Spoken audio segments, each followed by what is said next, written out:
हरिः ओम्। अस्य श्री आद्यादिश्री महालक्ष्मी हृदयस्तोत्रमहामन्त्रस्य भार्गवऋषिः अनुष्टुबादिनानाछन्दासि आद्यादिश्री महालक्ष्मी सहित नारायणो देवता। श्रीं बीजं ह्रीं शक्ति ऐं कीलकम् आद्यादिश्री महालक्ष्मी प्रासादसिद्ध्यर्थे जपे विनियोगः। ॐ आद्यादिश्री महालक्ष्मी देवतायै नमः। हृदयं श्रीबीजायै नमः। गुह्ये ह्रीं शक्त्यै नमः। पादयो बालायै नमः। मूर्धादिपादपर्यन्तं विन्यसेत्। ॐ श्रीं ह्रीं ऐं करतलकरप्यार्श्वायोः श्रीं अंगुष्ठाभ्यां नमः। ह्रीं तर्जनीभ्यां नमः। ऐं मध्यमाभ्यां नमः। श्रीं अनामिकाभ्यां नमः। ह्रीं कनिष्ठकाभ्यां नमः। ऐं करतलकरपृष्ठाभ्यां नमः। श्रीं हृदयाय नमः। ह्रीं शिरसे स्वाहा। ऐं शिखाय वौषट्। श्रीं कवचाय हुं। ह्रीं नेत्राभ्याौषट्। ऐं अस्त्राय फट्। भूर्भुवः सुवरों इति दिग्बन्धः। अदध्यानं हस्तद्वयेन कमले धारयन्तीं स्वलीलया हारनूपुरसंयुक्तां महालक्ष्मीं विञ्चितयेत्। कौसेयपीतवसनामरवन्दनेत्रां पद्मद्वयाभयवरोद्यतपद्महस्ताम् उद्यच्छतार्कसदृशां परमां कसंस्थां ध्यायेदीदीशनीतपादयुगां जनत्रीं श्रीलक्ष्मी कमलधासिन्यै सिंहवाहिन्यै स्वाहा। पीतवस्त्रां सुवर्णाङ्गीं पद्महस्तद्वयान्वितां स्त्रीलक्ष्मीं ध्यात्वेति मन्त्रेण स भवेत् पृथिवीपतिः। मातुलुङ्गगताखेटे पाणौ प्रातञ्च बभ्रति नागलिङ्गञ्च मानञ्च बिभ्रति नृपमूर्धिनी। ॐ श्रीं ह्रीं ऐं वन्दे लक्ष्मीं पशिवमयीं शुद्धजाम्बूनदाम्भां तेजोरूपां कनकवसनां सर्वभूषोज्ज्वलाङ्गीं। बीजापुरं कनककलेशं हेमपद्मं दधाना माद्यां शक्तिं सकलजननीं सर्वमाङ्गल्ययुक्तां श्रीमत्सौभाग्यजननीं स्तौमि लक्ष्मीं सनातनीं सर्वकामफलावाप्ति साधनैकसुखावहां सर्वामि नित्यं देवेशि त्वया प्रेरितमानसः त्वदाज्ञां शिरासाधृता भजामि परमेश्वरीं समस्तसमत्सुखदां महाश्रियं समस्तकल्याणकरीं महाश्रियं समस्तसौभाग्यकरीं महाश्रियं भजामह्यं ज्ञानकरीं महाश्रियम् विज्ञानसम्पत्सुखदां महाश्रियं विचित्रवाग्भूतिकरीं मनोरमाम् अनन्तसौभाग्यसुखप्रदायिनीं नमाम्यहं भूतिकरीं हरिप्रियां समस्तभूतान्तरसंस्थिता त्वं समस्तभक्तेश्वरि विश्वरूपे तन्नास्ति यत्त्वद्वतिरक्तवस्तु त्वत्पादपद्मं प्रणमाम्यहं श्री दारिद्र्यदुःखौघतमो निहन्त्री त्वत्पादपद्मं मयि सन्निधत्स्य दीनातिविच्छेदनहेतुभूतै कृपाकटाक्षैरभिषिञ्च मां श्री विष्णुस्तुतिपरां लक्ष्मीं स्वर्णवर्णस्तुतिप्रियां वरदाभयदां देवीं वन्दे त्वां कमलेक्षणे अम्ब प्रसीद करुणा परिपूर्णदृष्ट्या मां त्वत्कृपाद्रविणगेहमिमं कुरुष्व अलोकय प्रणतहृद्गतशोकहन्त्री त्वत्पादपद्मयुगलं प्रणमाम्यहं श्री शान्त्यै नमोऽस्तु शरणागतरक्षणायै कान्त्यै नमोऽस्तु कमनीयगुणाश्रयायै शान्त्यै नमोऽस्तु दुरितक्षणकारणायै धात्र्यै नमोऽस्तु धनधान्यसमृद्धिदायै शक्त्यै नमोऽस्तु शशिशेखरसंस्थितायै रत्नै नमोऽस्तु रजनीकरसोदायै भक्त्या नमोऽस्तु भवसागरतारकायै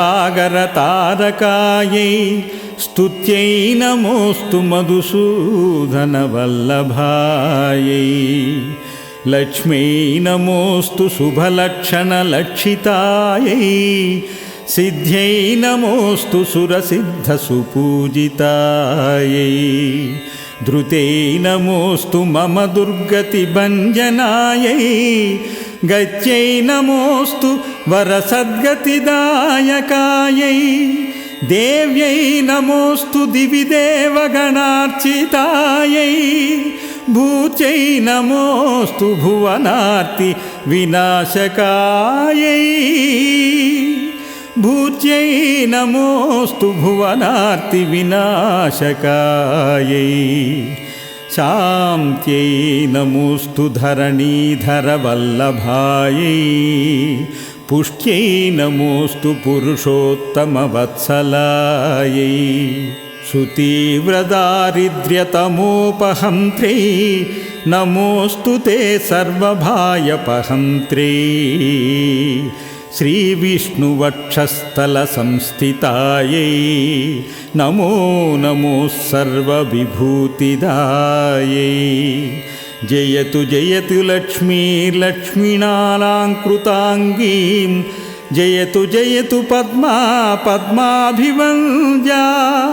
जयतु जयतु विद्या विष्णुवामाङ्कसंस्था जयतु जयतु सम्यक् सर्वसम्पत्करश्री जयतु जयतु भद्रा देवी देवसङ्गाभिपूज्या जयतु जयतु भद्रा भार्गवी भाग्यरूपा జయతు జయతు నిర్మల జ్ఞాన విద్యా జయతు జయతు సత్యా సర్వభూతాంతరస్థా జయతు జయతు రత్నగర్భాంతరస్థా జయతు జయతు శుద్ధా శుద్ధజాంబూనదాభా జయతు జయతు కాంతా మద్వాసితాంగీం జయతు జయతు శాంతా శీఘ్రమాగచ్చ సౌమ్యే యశ్చాకలాయ కమలోద్భవాద్యా రుద్రశ్చ శక్రప్రముఖాశ్చ దేవాః జీవంతి సర్వేపి సశక్తయస్తే ప్రభుత్వమాప్తా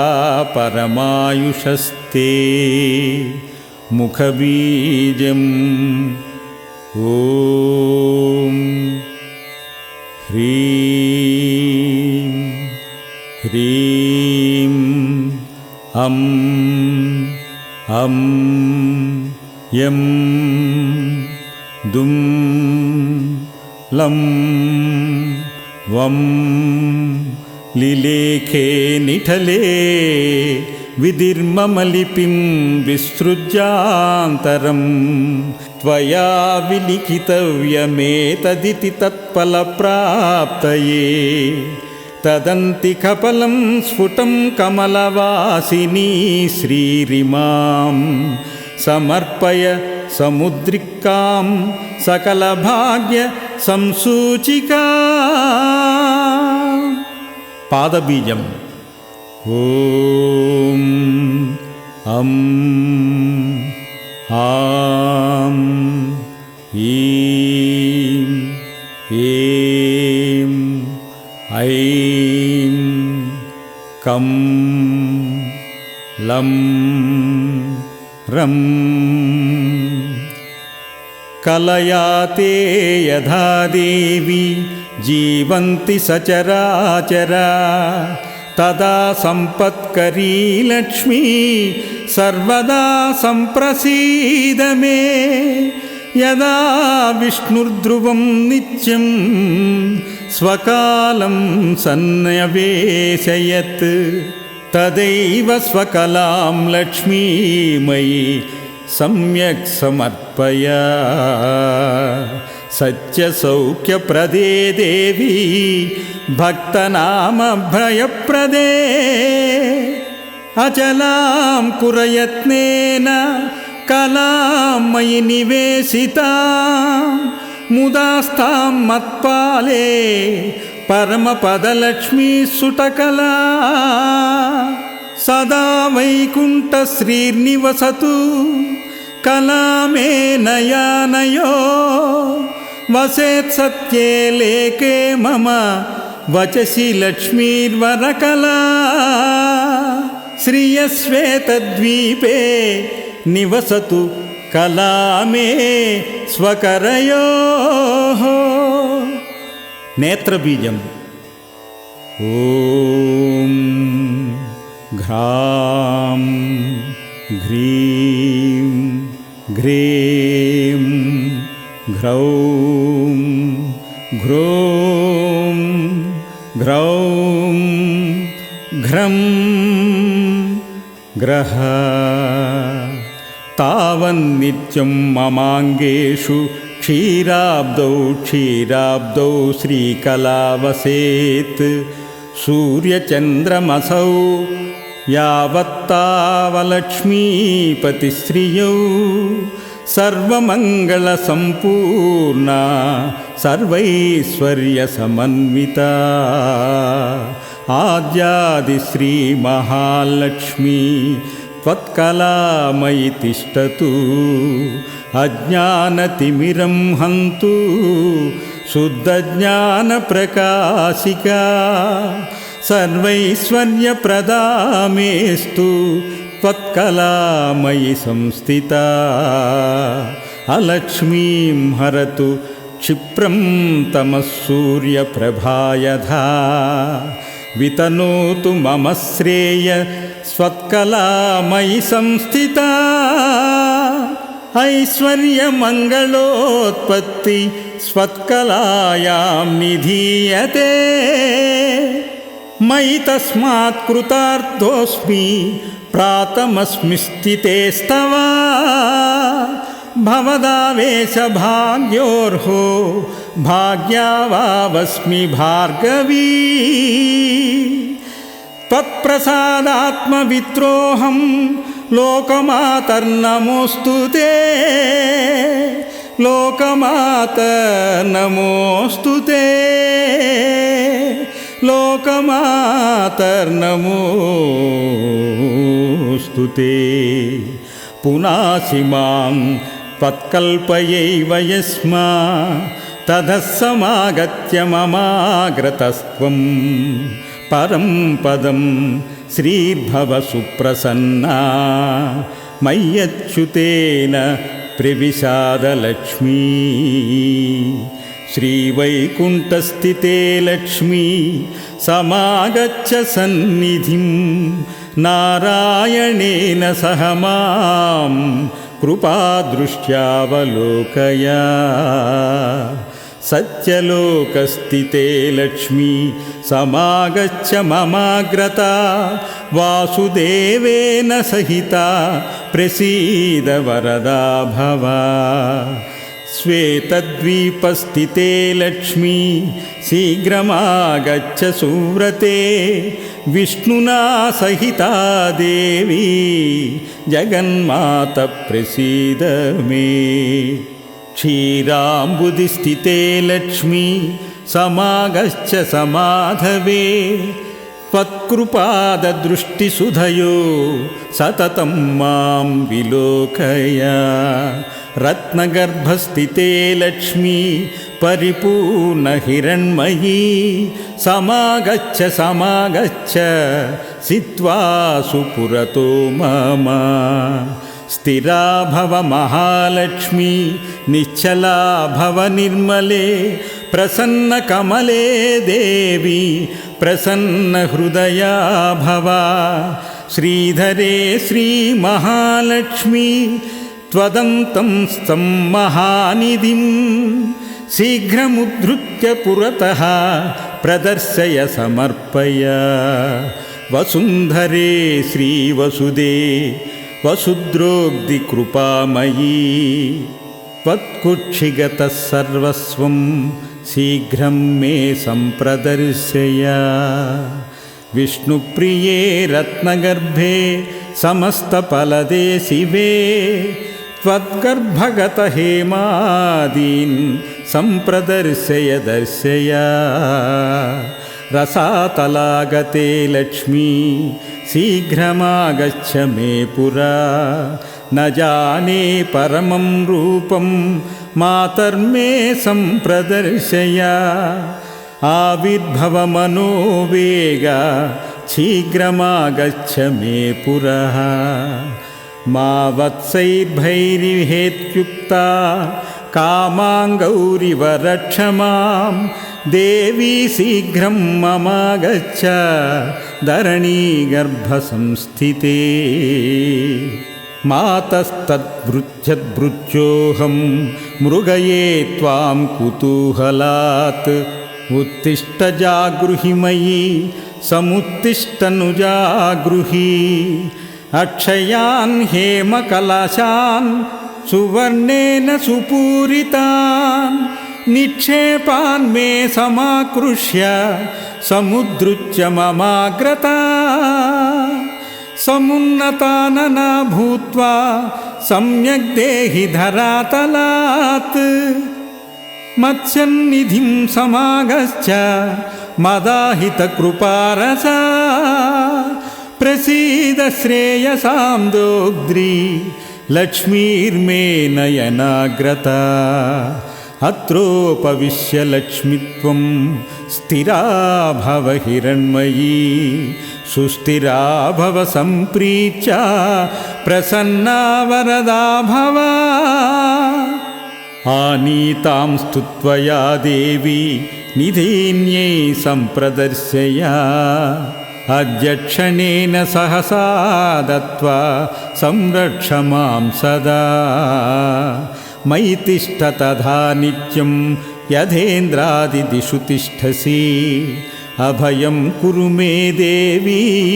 महालक्ष्मी नमोऽस्तु ते समागच्छ महालक्ष्मी शुद्धजाम्बूनदस्थिते प्रसीद पुरस्थित्वा प्रणतं मां विलोकय लक्ष्मीर्भुवङ्गता भासि यत्र यत्र हिरण्मया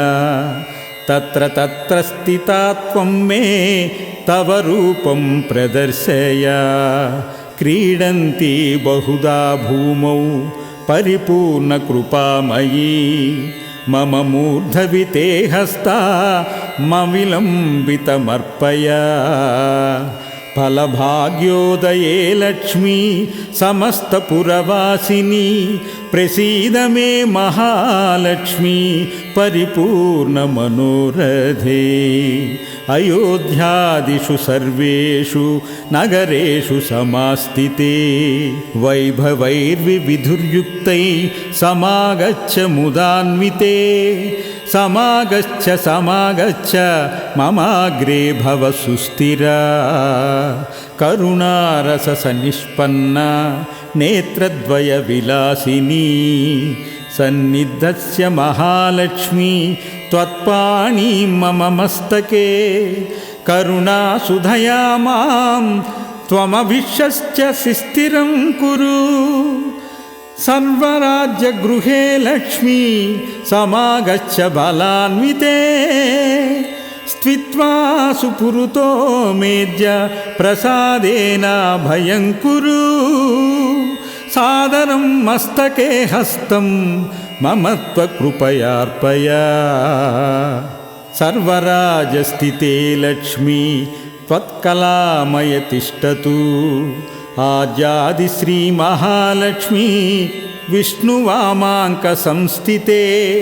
प्रत्यक्षं कुरु मे रूपं रक्ष मां शरणागतं प्रसीद मे महालक्ष्मी सुप्रसीद महाशिवे अचला भव सुप्रीता सुस्थिरा भव मद्गृहे यावत् तिष्ठन्ति वेदाश्च यावच्चन्द्रादिवाकरौ यावद्विष्णुश्च यावत्त्वं तवात्कुरु कृपां मयि चान्द्रीकला यथा शुक्ले वर्धते सा दिने दिने तथा दयाते मय्येव वर्धतामभिवर्धितां यथा वैकुण्ठनगरे यदा वै क्षीरसागरे तदा मद्भवने तिष्ठ स्थिरं श्रीविष्णुना सह योगीनां हृदये नित्यं यथा तिष्ठसि विष्णुना तदा मद्भवने तिष्ठ स्थिरं श्रीविष्णुना सह नारायणस्य हृदये भवति यथास्ते नारायणोऽपि तव हृत्कमले यथास्ते नारायणस्त्वमपि नित्यविभूतदैव ततो स्थितां हृदि ममापि दयान्वितो श्रीः विज्ञानवृद्धिं हृदये कुरु श्री सौभाग्यवृद्धिं कुरु मे गृहे श्री दयासुवृष्टिं कुरुतां मयि श्री सुवर्णवृष्टिं कुरु मे करे श्रीः समाञ्चजेतश्रितकल्पवल्ली सद्भक्तिचिन्तामणिकामधेनो समाञ्चजेदा भव सुप्रसन्ना गृहे कलत्रेषु च पुत्रवर्णे कुक्षिबीजम् ॐ अं आं ईं ऐं ऐं आद्यादिमाये त्वमाजाण्डबीजं त्वमेव साकारनिराकृती त्वया धृतश्चाब्जभवाण्डसङ्घा చిత్రం చరిత్రం తవ దేవి విష్ణు బ్రహ్మా రుద్రాదయో దేవా వేదాస్కపి న శక్నుయః మహిమానంతవస్తోతుం మందోహం శక్నుయాం కథం అంబ త్వద్వత్సవ్యాఖ్యాని సూక్తాని యాని చ తాని స్వీకరు సర్వజ్ఞే దయాళుత్వేన సాదరం భవంతం శరణం గత్వా కృతార్థాస్సు పురాతన ఇతి సంచిత్య మనసా త్వామాహం శరణం వ్రజే అనంతానిత్యసుఖిన స్త్వదభక్త్యా స్వత్పరాయణ ఇతి వేద ప్రమాణాద్ది దేవి త్వాం శరణం వ్రజే తన ప్రతిజ్ఞామద్భక్త్యా సనస్త్యం తీత్యపి క్విచిత్ ఇతి సంచిత్య ప్రాణాన్ సంధారయామ్యహం త్వదధీనస్త్వహం మాతస్వత్కృపామయి విద్యతే యావత్ సంపూర్ణకామాస్యాం తావద్దేహి దయానిధే క్షణమాత్రం న శక్నోమి జీవితం తత్కృపాం వినా నహి జీవంతి జలజా జలం కృత్యా జలాశ్రయాః యదా హి పుత్రవాత్సల్యా జననీ ప్రస్తుస్తనీ వత్సం త్వరితమాగత్య సంప్రీణయతి వత్సలా యది త్వాత్తవ పుత్రోహం మాతా త్వాం యది మామకీ దయాపయోధరస్తన్య సుధాభిరిభిషించ మాం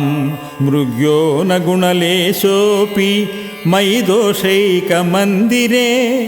పాంసూనాం వృష్టిభాందూనాం దోషానాం చ న మే మతి పాపీనామహమేకాగ్రో దయాళూనాం త్వమగ్రణీం దయానియో మదన్యోస్తి తవ కోత్ర జగత్రయే విధినాం న సృష్టేశ్చ న స్యాత్ తవ దయూలుతా అమయో వా న సృష్టే చేదౌషధస్య వృధోదయా కృపామదగ్రజా కింతే అహం కిం వా తదగ్రజా విచార్య దేహి మే వత్తం తవ దేవీ దయానిధే మాతా పితా త్వాం గురు సద్గతిశ్రీ స్వమేవ సంజీవన హేతుభూతా అన్యో నమస్తే జగదేకనాథే త్వమేవ సర్వం మమ దేవి సత్యం. హృదయ బీజం. ఓం ఘ్రాం ఘ్రీం ఘ్రూం ఘ్రైం ఘ్రౌం ఘ్రం గ్రహ హూం పట్ కురు కురు స్వాహా. ఆద్యాదిలక్ష్మీ భవ సుప్రసన్నా విశుద్ధ విజ్ఞాన సుఖైకద్రోగ్ధ్రీ అజ్ఞానహంత్రీ త్రిగుణాతిరిక్తా ప్రజ్ఞాననేత్రే భవ సుప్రసన్నా. అశేషవాగ్యాడ్యమాలాపహంత్రీ నవం నవం సుషుషు వాక్యదాయిని మమైవ జిహ్వాగ్రసురంగనర్తిని భవ ప్రసన్నవదనే చ మే శ్రీః. సమస్త సంవుత్సు విరాజమానా సమస్తతేజోస్సు విభాసమానా విష్ణుప్రియే త్వం దీప్యమానా వాగ్దేవతా మే వదనే ప్రసన్నా. సర్వప్రదర్శే సకలార్దదే త్వం ప్రభాసులావణ్యదయాపద్రోగ్ధీ. సువర్ణదే త్వం सुमभीभव श्री हिरण्मयी येन ये प्रसन्ना सर्वार्धदा सर्वजगत्प्रसूति सर्वेश्वरी सर्वभयापहन्त्री सर्वोन्नतत्वां सुमुखी च न श्री हिरण्मयी मे भव सुप्रसन्ना समस्तविघ्नौघ विनाशकारिणी समस्तभक्तोद्धरणे विचक्षणा अनन्तसम्मोधसुखप्रदायिनी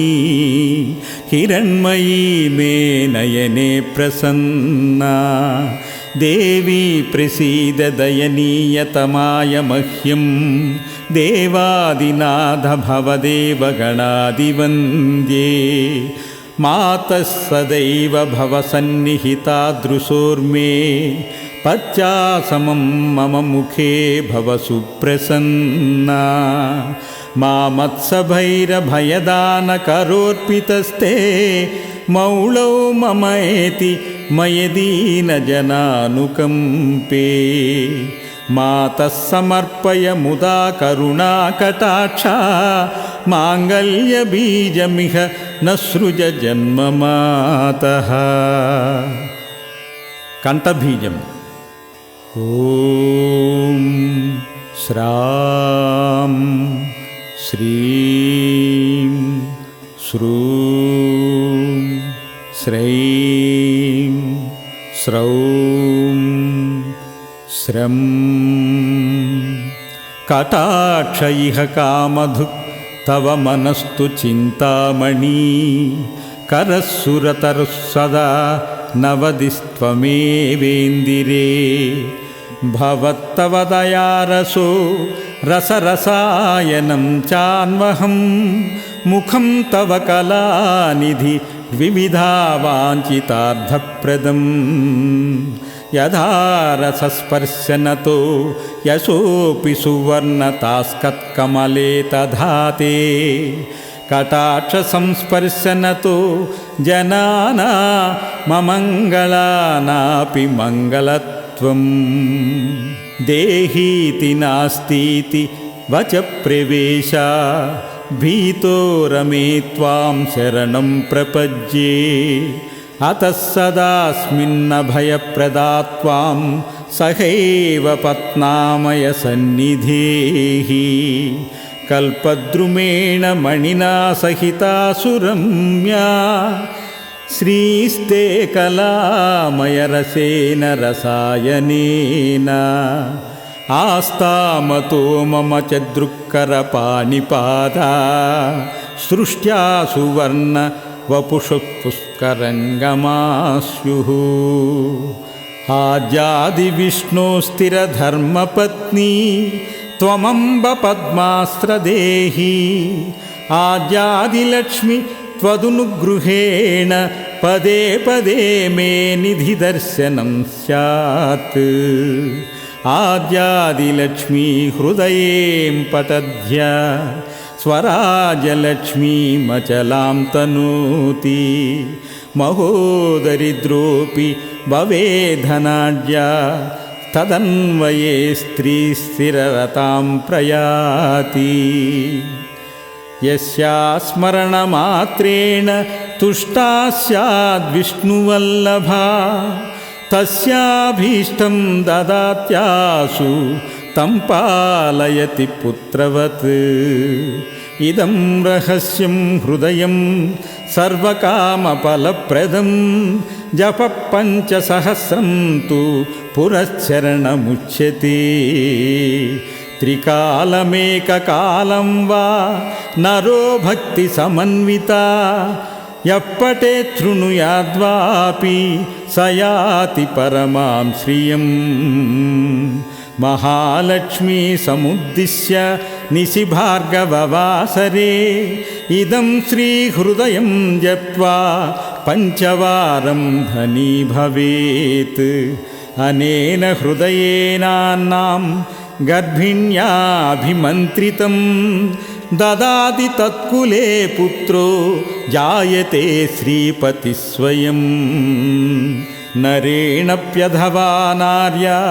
लक्ष्मीहृदयमन्त्रिते जले पीते च तद्वंशे मन्दभाग्यो न जायते ययस्वयुज्मासितशुक्लपक्षे रमोत्सवे सन्निहिते च भक्त्या पठेत्तदैकोत्तरवारवृद्ध्या लभेत सौवर्णमयीं सुवृष्टिं य एकभक्त्या नृहमेकवर्षं विसुप्तदीस्तपति वारजापि समन्दभाग्योऽपि रमाकटाक्षा भवेत् सहस्राक्षशताधिकश्रीः।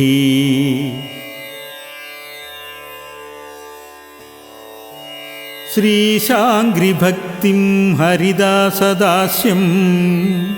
प्रसन्नमन्त्रार्धदृढैकनिष्ठां गुरोस्मृतिं निर्मलबोधबुद्धिं प्रदेहि मे ते परमपदं श्री पृथ्वीपतित्वं पुरुषोत्तमत्वं विभूतिवासं विविधार्थसिद्धिं सम्पूर्णकीर्तिं बहुवर्षभोगं प्रदेहि मे लक्ष्मी पुनः पुनस्त्वं वाचार्धसिद्धिं बहुलोकवश्यं वयस्थिरत्वं ललनासुभोगं पौत्रादिलब्धिं सकलार्धसिद्धिं प्रदेहि मे भार्गवी जन्मजन्मनि सुवर्णवृद्धिं कुरु मे गृहे श्री सुधान्यवृद्धिं कुरु मे गृहे श्री कल्याणवृद्धिं कुरु मे गृहे श्री विभूतिवृद्धिं कुरु मे गृहे श्री। शिरोबीजम् ॐ यं हं कं लं वं श्रीं ध्याये लक्ष्मीं प्रहसितमुखीं कोटिबालार्कभासां विद्युद्वर्णाम्बरवरधरां भूषणाढ्यां सुशोभां बीजापुरं रसिजयुगं बिभ्रतीं स्वर्णपात्रं भर्त्रायुक्तं महुरभयदां मह्यामप्यच्युतश्रीः इच्छधर्वणरहस्ये उत्तरभागे आद्यादि श्रीमहालक्ष्मी हृदयस्तोत्रं सम्पूर्णम्।